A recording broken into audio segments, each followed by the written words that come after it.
1/8 plus 5/16 plus 7/64 വില കാണുക.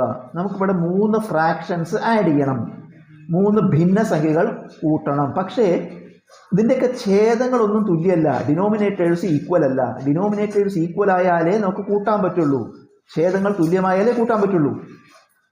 അപ്പോൾ 8ന്റെ ഗുണിതമാണ് 64, 8ന്റെ മൾട്ടിപ്പിളാണ് 64, 8 64. അതുപോലെ 16ന്റെ ഗുണിതമാണ് 64, 4 64. നമ്മൾ എന്ത് ചെയ്താൽ മതി, ഈ 8നെയും 64 ആക്കുക, ഗുണിച്ചിട്ട് 16നെയും ഗുണിച്ച് 64 ആക്കുക. അപ്പം എല്ലാം തുല്യവും. അപ്പോൾ നമ്മളിവിടെ 8 64 ആവാൻ എന്തുകൊണ്ട് ഗുണിക്കണം? 8 കൊണ്ട്. അപ്പോൾ നമ്മൾ എന്ത് ചെയ്യണം? 8 കൊണ്ട് അംശത്തെയും ഛേദത്തെയും ഗുണിക്കണം. അപ്പോൾ 1/8 എന്നിട്ടു ഇൻറ്റു 8/8 പ്ലസ് അതുപോലെ 5/16 ഇൻറ്റു 16നെ എന്തുകൊണ്ട് ഗുണിക്കണം? 4 കൊണ്ട്. അപ്പോൾ അംശത്തെയും ഛേദത്തെയും 4 കൊണ്ട് ഗുണിക്കുക. 5/16 ഇൻറ്റു 4/4 പ്ലസ് 7/64.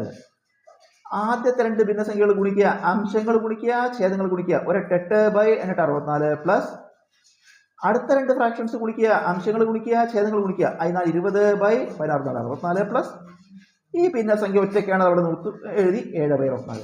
ഇപ്പോൾ എല്ലാ ഫ്രാക്ഷൻസിൻ്റെയും ഡിനോമിനേറ്റേഴ്സ് സെയിം ആയി, ഛേദങ്ങൾ തുല്യപ്പെട്ടു. ഇനി കൂട്ടുക, അംശങ്ങളെല്ലാം കൂടി കൂട്ടിയാൽ മതി.